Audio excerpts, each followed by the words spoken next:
This is EDD 7005 Instructional Media. Welcome to the 10 Guiding Principles of Instructional Technology and Distance Education by Catherine Collard. Guiding Principle Number 1. Media are mere vehicles that deliver instruction. Clark noted that the best current evidence is that media are mere vehicles that deliver instruction but do not influence student achievement any more than the truck that delivers groceries causes changes in the nutrition. Instead, effective instructional methods are what is important to influence learning. Guiding Principle Number 2. Define learning goals. Learning goals should be defined as part of the instructional design plan. Once defined, they should be publicly available and communicated clearly and explicitly to the student in whatever manner suits the design model, in print, face-to-face, or via a website.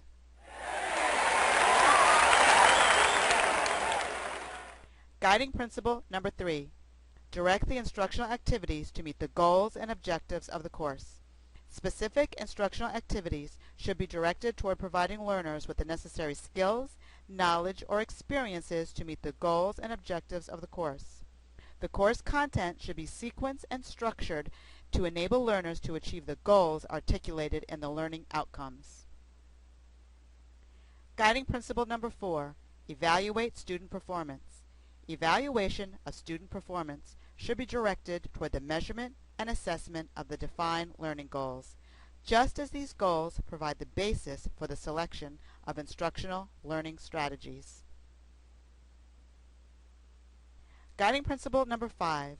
Encourage social interactions between learners. Social interaction between learners enrich the learning community and should be encouraged and supported throughout the instructional design of instructional programs. Effective learning environments should involve frequent and meaningful interactions among the learners, among the instructional materials, and between the learner and the instructor. When instructional technologies are employed as part of the educational program, the boundary between the learner and technology should also be considered. Guiding Principle Number 6. The learner is actively engaged. Active, hands-on, concrete experiences are highly effective. Learning by doing, analogy, and assimilation are increasingly important pedagogical forms.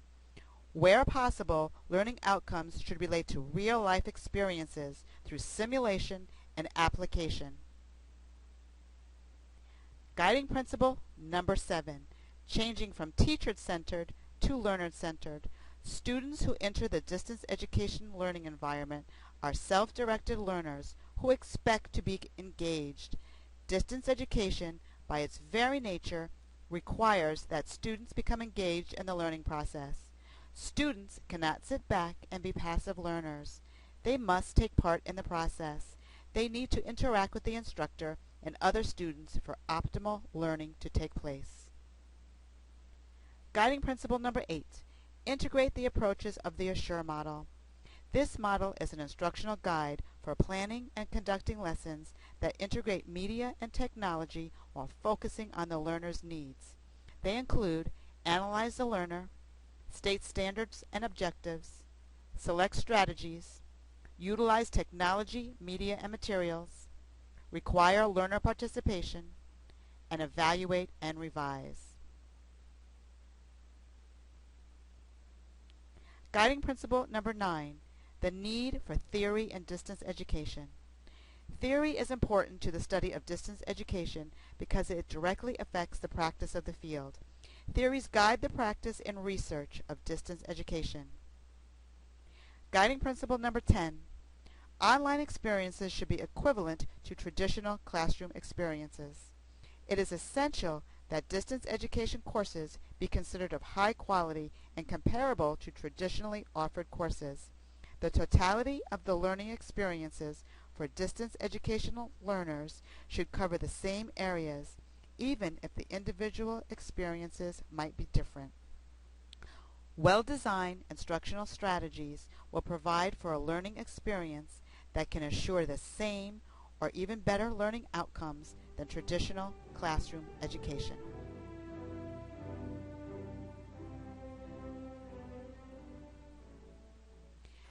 Thank you very much for viewing my 10 guiding principles of distance education.